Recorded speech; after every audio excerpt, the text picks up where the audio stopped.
All right, I don't know how well you can see them, but just wanted to give a quick update on moving day, on whether or not it's ever actually going to happen. Um, Short version is we've been told by multiple people that if the low gets below 50 to not have them outside because it'll be too cold for them. Well, it was definitely way below 50. It was like 42 this morning when they projected it to be like 48, 47, 48, and then they said tomorrow or tonight it's supposed to be 52, but if we have another multi-degree swing, it's going to be below 50 again.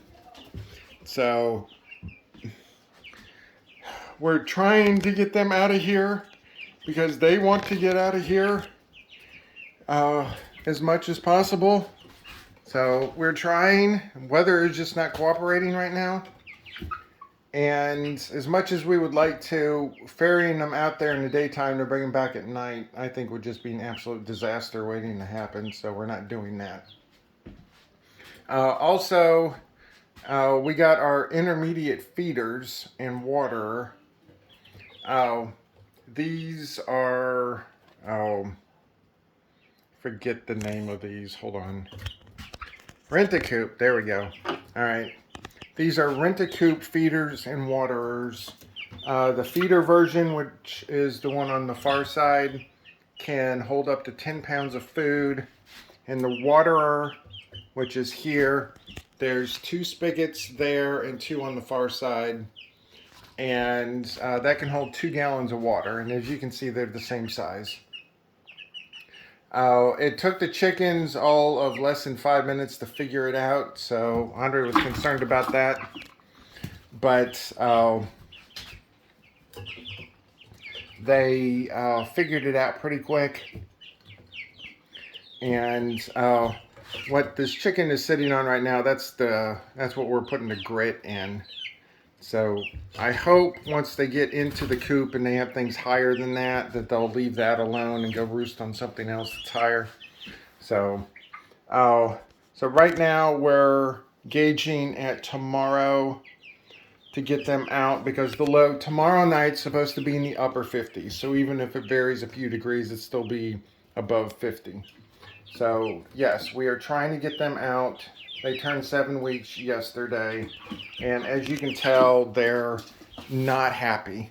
And I really don't blame them because the space has quickly outgrown them, or they've quickly outgrown the space. Let me go out real quick and show you, give you a sneak peek of where we are right now.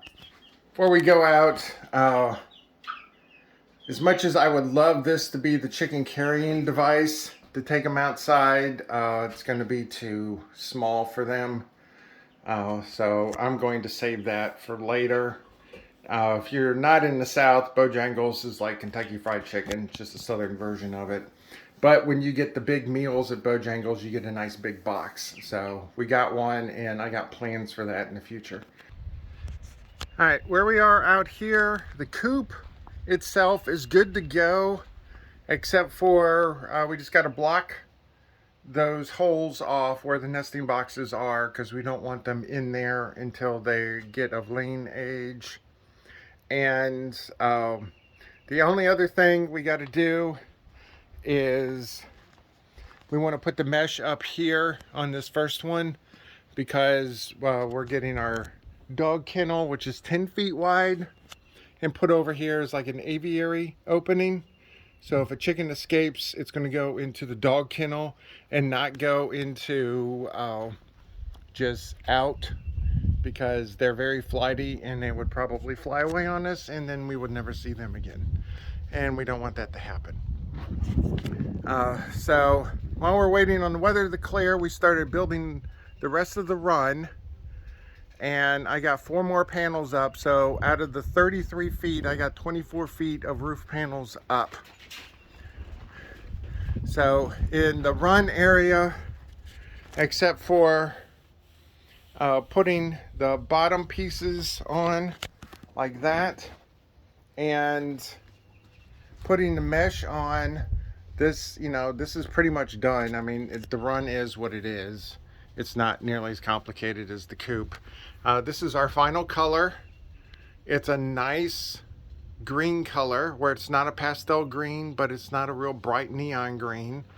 My aunt who lives in Missouri, she saw the video of the color and she really loved it and said it was a nice coastal color. So I don't know if we intended that, but yes, it is kind of a coastal color. So I like that. And while we were building the run yesterday, I was hammering these roof ties in, and it was reverberating back into the coop, which means it was going from the wood to the roof panels, and it was creating a massive ruckus inside the coop area.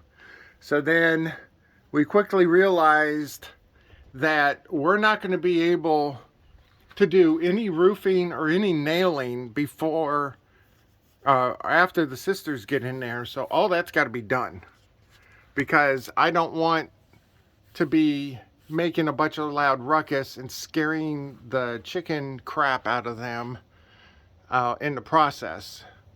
So, you know, incidental screwing and stuff should be fine, but as far as hammering and stuff like that, we can't, you know, I don't want them in there. So that's another reason. That's a secondary reason. So the weather is kind of forcing us to get this done, which is fine, because the sooner this is done, the better it is for me, because I'm frankly tired of working on this thing. So, and then I realized real quick that this is a big wind sail that we're making right now. And we've gotten a decent amount of windstorms up here because we don't have anything. Oh, there's Carpy. If you hadn't been watching the build videos, we have a carpenter bee that loves hanging around over here, so I just named him and called him Carpy. He's not aggressive, so I have a live and let live philosophy when it comes to the bugs. So if he's not going to attack me, I'm going to leave him alone. So he's evidently out and about right now. I don't know if you can see him on the video, but he figure eights in that one spot right there. That's pretty much what he does. So anyway, sorry for the bee distraction. But we're creating a big wind sail, and we got a lot more wind up here than we did when we lived in other places, because we don't have anything to really block the wind. I mean, we got the trees over there, but this side is completely open. And when we get windstorms, it's bad. So we're going to get different types of these tie downs here. These are roof tie downs, but they also make them where they're a big rectangle. And so we're going to put one, it's going to be about that big, and we're going to have one up at the top, one down at the bottom, and we're going to do it on every other stud. And so then now the structure is going to be tied down not only with our pocket hole screws, but also it's going to be tied down with these strappings. And these are the same strappings in the same company that is hurricane rated stuff. And so if you were building a house, the roof ties would look a little bit bigger than that, but it's pretty much the same thing. And these strappings are going to be the same thing. And the nails that you use are different than regular nails. They're kind of like pallet nails, where they're a lot harder to pull out. So, all right, Carpy's just over there going Carpy nuts, so I'll just leave him to it. So, but that's going to be a lot more nails. And a lot more nails means that has to be done before the sisters get in here. So there's probably a reason why the chicken coop gods are not allowing them in here right now, is because we still need to do stuff. So this is just an update. I will definitely be doing a moving day video, because that might end up being hilarious. I don't know. I still can't envision us getting 9 of these chickens in here and it goes smoothly. It might, I don't know. They might go willingly, but I highly doubt it. So I definitely want to videotape that because there's a good chance that's going to be hilarious. As long as no chickens are injured or we're not injured, then I'm going to call that a win. So that's what it looks like on the south side. And that Galvalume finish, which is that metallic finish, it's very cool underneath. And as you can see, we're at midday now. We're about 2:30 in the afternoon, and 100% of that run, at least where the roof is in the shade, which is what we wanted. So, all right, just wanted to do this update video. Next video should be hopefully moving day. Hopefully it's tomorrow, weather permitting.